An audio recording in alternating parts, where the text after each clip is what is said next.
Want to deal with your heart. ముందు నేను హృదయాన్ని ఆయన ట్రీట్ చేస్తున్నాను. ముందు హృదయం అన్నిటికంటే మోసకరమైనది, అది ఘోరమైన వ్యాధి ఉన్నదానికి.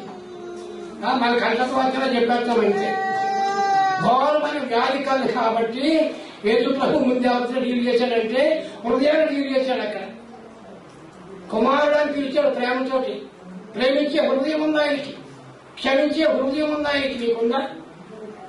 కొంతమంది మనతో మాట్లాడుకోమంటే గుడికి వస్తాం, we worship the same god, we hear the same word of god, కానీ మనం మాట్లాడుకోం. కొంతమంది అలాంటి వాళ్ళు ఉన్నారా? ప్రేమించే హృదయం ఆయనకు ఉంది. నువ్వు పాపంలో పడ్డప్పటికీ, డ్రగ్స్ కి బందీ అయిపోయినప్పటికీ దేవుడిని ప్రేమిస్తూ రమ్మని పిలుస్తున్నాడు. కానీ దేవుడికి ఆయన అంటున్నాడు కదా, నీ పాపంలో క్షమింపబడని చెప్పుతున్నావుమా, నువ్వు లేచి నీవు పరిపెట్టుకొని నడవమని చెప్పుతున్నావుమా, ఏది కావాలి నీకు అని అంటున్నాడు. చెప్పండి ఆశయం చెప్పేటప్పుడు.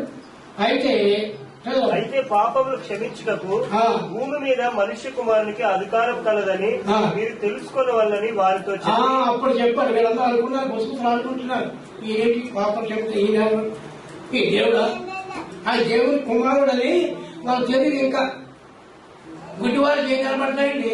విమర్శించడమే తెలుసు వాళ్ళకి అంతే. అందుకని శాస్త్రులు పరిచయం ఎప్పుడు పరలోకానికి పోవాలన్నాడు ప్రభు. వేశ్యలను ఎవరొస్తారని చెప్పాడండి? సంస్కరణలో వస్తారని చెప్పాడు. ఇక్కడ పాపంలో జీవించి లోతుగా పశ్చాత్తాపడతారు వాళ్ళు. మంకలేని మరి 7 దయ్యాలు ఏకంగా, కానీ లోతుగా పశ్చాత్తాపడింది. స్థితిని పారిపోయినప్పటికీ ఆమె ఆ సమాధానం పడి ఏడ్చి ఏడ్చి ఏడ్చి తెల్లవారుజాము పరిగెత్తుకొని వచ్చింది. అది పాపంలో లోతుగా జీవించేవాడు లోతుగా మారుమూలు పొందుతాడు. అందుకని ఫస్ట్ దర్శనం ఎవరు దొరికిందండి? మంకలేని మనకే దొరికింది. ఇక్కడ తర్వాత వచ్చిన చదవమ్మా.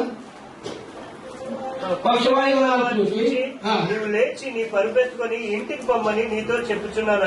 అక్కడ నువ్వు లేచి నీ పరిపెట్టుకొని ఇంటికి పోవని చెప్పినప్పుడు తక్షణమే లేచి పరిపెట్టుకొని వారు ఆ మాటలో ఉన్న శక్తి చూడండి. అది ప్రియులారా, మాటలో చదవకండి, ఆయన మాటలో ఉన్న శక్తి. నువ్వు లేచి నీ పరిపెట్టుకొని అన్నాడు. లేచి పరిపెట్టుకొని నీ ఇంటికి పోమన్నాడు. ఆ మాటలో ఎంత శక్తి ఉందో గమనించాడు. ఆ పాపాలు ఒప్పుకున్న తర్వాత దేవుని సన్నిధిలో నేను ఇలా ఓపెన్ చేసి కట్టి ఓపెన్ నా శుద్ధిపరప నువ్వు మాట్లాడంతే. They are saying that you are talking god. మాట్లాడు ప్రభు అని అన్నాడు. అంతే దేవుడు మాట్లాడాడు. Read Ephesians 1:7. మనం మాట్లాడే దేవుడు మనం వర్షిప్ చేస్తున్నాం. ఇతడు మాట్లాడాడా? ఇతను ఆదివారం ఉదయం లేచి మాట్లాడావా దేవుడితోటి? నీ బాధలు చెప్పుకున్నావా? నీ కష్టాలు చెప్పుకున్నావా? నీ కన్నీరు చెప్పుకున్నావా? నీ భర్త విషయమై, మానవంతులే నీ భార్య విషయమై, లోకస్తురాలే నీ భార్య విషయమై, తాగుబోతే నీ భర్త విషయం చెప్పుకున్నావా? రేవి మొదటిజామున లేచి నీ పసిపిల్ల ప్రాణము కొరకు నీళ్లు కుమ్మరించేటట్లుగా నీ హృదయాన్ని అది కుమ్మరించమన్నాడు. ఎక్కడ ప్రార్థన ఉంటుందో అక్కడ దేవుని కార్యాలు జరుగుతాయి. ప్రియులారా, ఒకసారి వీటికి సైతం ఒక ఆయన గాలి గారి దగ్గరికి వచ్చాడు. అయ్యా, నాకు ఎప్పుడు కడుపు నొప్పి అండి, ఎన్ని మందులో మింగాలండి, ఈ కడుపు నొప్పి ఎన్ని మింగినా ఈ కడుపు నొప్పి పోతలేదు. అప్పుడు గాలి గారు అన్నాడు, నీకెవరి మీద అయినా కక్ష ఉందా? ఉన్నదైనా ఎవరి మీద? మా బ్రదర్ గా. అసలు ఆయన చంపాలని నా మొహలో కత్తి తీసి ఎలా చూపించారండి. అప్పుడు అన్నాడు, అది సంగతి, నీ కడుపు నొప్పి కారణం అది సంగతి, నీ కత్తి అసలు పారే, ఆయన దగ్గరికి వెళ్ళి క్షమాపణ అడుగు, వెళ్ళి రా అంతే. నెక్స్ట్ మీటింగ్ కి కష్టం కదా, ఊళ్ళో ఉపయోగం చూపిస్తారా? ఖర్చు పెట్టుకుని తిరుగుతున్నాడు అంటే అది కారణం. నీ కడుపులో నొప్పికి పారాయి ముందు పారేసి 2 రోజులు వచ్చి వాక్యం విను. ఇంకా 2 రోజులే ఉన్నాయి. రోజు వచ్చి వాక్యం విను, సాక్ష్యం విను. 2 రోజులు అయిపోయినాక వచ్చాడు. ఎలా ఉంది కడుపు నొప్పి? పోయిందయ్యా.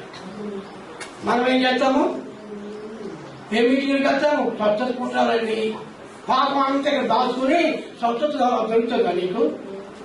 నీ హృదయంలో పాపములు దాచిన ఎడలా ఏమన్నాడు దేవుడు? నీ ప్రార్థన వినడు దేవుడు. స్వచ్ఛత కోటాలు నీకు ఎప్పుడు స్వచ్ఛత తీసుకుని రావు. దేవుని వాక్యం ఒకటే, అది విను. దేవుని పాపాలు చూపిస్తాడు. ఒప్పుకో, దాచిపెట్టుకో. సైతాను దాచుకోమంటాడు. దేవుడు ఏమంటాడు? ఒప్పుకోమంటున్నాడు. అంతే. నువ్వు ఒప్పుకున్నట్లయితే నీ హృదయం తేలికపడతాడు. నీ ప్రార్థన ఆలోచిస్తాడు. నిష్కల్మషమైన హృదయంతో ప్రార్థన చేస్తే నీ సమస్య ఎలాంటిదైనా సరే దేవుడు వింటాడు, జయిస్తాడు. ఈ సమస్య నుంచి విడిపిస్తాడు. నీకు అనారోగ్యం ఉంటే, ఏదైనా బాధ ఉంటే ఆయన అన్నిటినీ సమస్తమును చేయగలడు.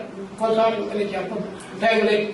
ఆయన సమస్తమును బాగు చేయగలడు నాకు చెప్పాడు. అంతే బాగుపడ్డాడు. ఇదిగో చూడండి, ఈయన సమస్తమును బాగు చేయగలడు సర్టిఫికెట్ ఇచ్చాడు. ఆయన ఉందా నీకు ఆ విశ్వాసం, ఆ నమ్మకం ఉందా?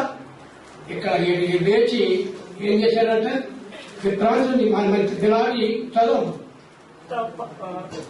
తక్షణమే వాడు లేచి పరుపెత్తుకుని వారందరి ఎదుట నడిచిపోయిన గనుక వారందరూ విభ్రాంతి నుండి మనం ఇలాంటి కార్యములను ఎన్నడూ చూడలేదని చెప్పుకున్నారంటే చూసారా?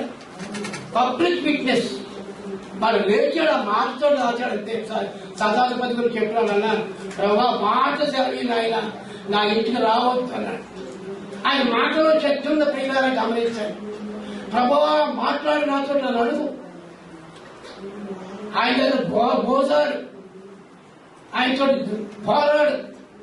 దేవుడు తప్పకుండా కార్యం చేస్తాడు. ఈ ఉదయకాల సమయంలో మీరు నా వాక్యం మీకు జీవనకరంగా ఉండాలని నేను కోరుకుంటున్నాను. దేవుడు నాకు ఎన్ని చదవడాలు ఇచ్చాడో నాకు తెలియదు. దాన్ని ఇక్కడికి వచ్చినప్పుడల్లా మీరందరూ రక్షణ పొందాలని ఆశ. ఏ ఒక్కరు ఇక్కడ ఉన్న వారి వాక్యం మీరు కూడా రక్షణ లేకుండా వెళ్ళకూడదు. స్థలాలు మీరు వెళ్ళకూడదు. ఇంత వాక్యం వినకూడదు. దేవుడు మిమ్మల్ని అందరూ రక్షించాలని కోరుకుంటున్నాడు. అవి ఎప్పుడైతే కత్తి పారవేశాడు, ఆయన దగ్గరికి వెళ్ళి క్షమాపణ అడగాడంట. బామర్దు అదిరిపోయాడు. ఆయన ఈయనకి నా ఇంటికి రావడం ఏంటి, ఎందుకు వస్తున్నాడు భయపడిపోయాడు. ఆయన రెండు చేతులు పట్టుకొని బావుగారు క్షమించాడు. మిమ్మల్ని సంపాదన మొరలో కత్తి పెట్టుకుని 6 నెలల నుంచి తిరుగుతున్నాను, కోటాలకు వెళ్ళాను. దేవుడు సేవకుడు చెప్తాడు, తీసి పారేశాడు, నా తప్పులు క్షమించాడు. ఆయన ఏంటి ఏడుస్తాడు, ఏం కావాలి, నాదే తప్పు. మిమ్మల్ని దొక్క పెట్టాడు, నడ మీద పడి ఏం చెప్తారో పడుకోవటానికి వచ్చారు. సాయంకాలం ఉందా అలాంటి రిపెంటింగ్ స్పిరిట్ ఉందా? ఫర్గివింగ్ హార్ట్ ఉందా? దేవునికి క్షమించే మనసు, ప్రేమించే మనసు, క్షమించే హృదయం ఉంది నీకున్నదా? క్రిస్మస్ సిద్ధపడడం కాదు. Enter to the Christmas with clean heart. ఒక మంచి హృదయంతో దేవుని సన్నిధికి రండి. ఈ వాక్యం మీ హృదయంలో దాచుకోండి. ఎందుకంటే దేవుడు గొప్ప దేవుడు. మీ హృదయాన్ని కఠినపరుచుకున్న వాడు, హృదయాన్ని కఠినపరుచుకున్న వాడు ఎవరు? కీడులో పడును, జాగ్రత్త అండి. ఎంత వాక్యం విని కూడా హృదయాన్ని అలాగే చెప్తాను నేను అని అనుకో. ఏ రోజు ఆఖరి రోజు నాకు తెలియదు, మీకు తెలియదు. దేవుడు ఇచ్చిన ప్రతి చరణాన్ని జాగ్రత్తగా వాడుకోండి. Confess your sin. As long as you hide your sin, God will not bless you. యాకోబు రాత్రంతా పోరాడి దేవతతోనే పోరాడాడంతే. అప్పుడు అడుగుతాడు తెల్లవారిపోయినప్పుడు, నీ పేరేంటి? ఏ పేరు చెప్పండి. యాకోబు అని చెప్పాడు. నిజమైన నీ పేరు. దాని దేవుడు అది కొత్త పేరు పెట్టాడు. ఏమని? ఇశ్రాయేలు. ఇక మీద నీ పేరు యాకోబు కాదు. నువ్వు దేవునితోనూ మనుషులతోనూ పోరాడి గెలిచావు. శభాష్ అనుకున్నాడు. అంతే. పేరు మార్చాడు. ఒక దేశమే ఆ పేరు పెట్టుకుంది. ఇప్పుడు ఆ దేశం ఉండే ప్రపంచాలు హడవు. పెద్ద దేశాలు కూడా దాని జోలికి రాలేదు. అన్ని నోబెల్ ప్రైజెస్ అన్ని వాళ్ళవి. Even today he stands first in the world in every invention. Nobel prize చేశారంటే ఎన్నో పేర్లు ఉంటాయి వాడి. పేరు గాడ్స్ చిల్డ్రన్. మనం కూడా దేవుని పిల్లలని ప్రార్థనలో గడపండి. ఆదివారం భార్యాభర్తలు ఇంటిలో కుటుంబ ప్రార్థన పెట్టుకోండి. మీ బిడ్డల వల్ల కనీసం ప్రార్థన చేయండి. వాళ్ళు ఎంతో దేవుడు వాళ్ళని ఆశీర్వదిస్తాడు. ఈ వాక్యం మీ హృదయానికి, మీ తలంపులు, మీ కుటుంబాలకు దీవెనగా ఉంటుంది కాక ప్రార్థన చేసుకుందాం.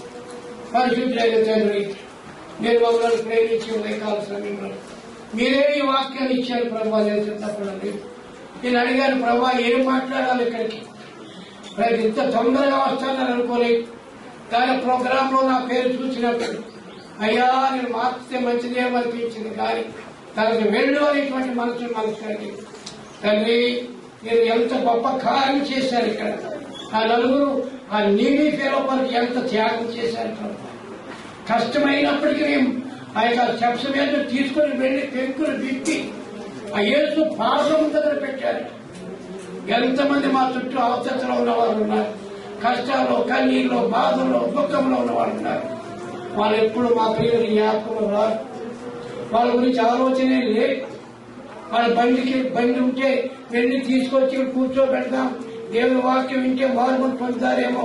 కారు ఇచ్చావు కొంతమందికి, 2 స్కూటర్స్ ఇచ్చావు కొంతమందికి, కానీ పొరుగు వారి ఏమి బాధలేదు. నాయన అలాంటి మనసు తీసివేసి నెక్స్ట్ టైం వచ్చిన వారికి అయినను స్థలము లేదండి. ఈ చిన్న హాల్లో స్థలము లేకుండా అనేక మంది మనుషులతో మీరు నింపమని, ఇక్కడ ప్రయాసపడుతున్న మా బ్రదర్ సిస్టర్ని కూడా ఆశీర్వదించమని, ఇక్కడ కుటుంబాలన్నింటినీ దీవించమని, వారి ప్రతి అక్కరిని మహిమలో తీర్చమని యేసు నామములో వేడుకుంటున్నాం తండ్రి. ఆమేన్.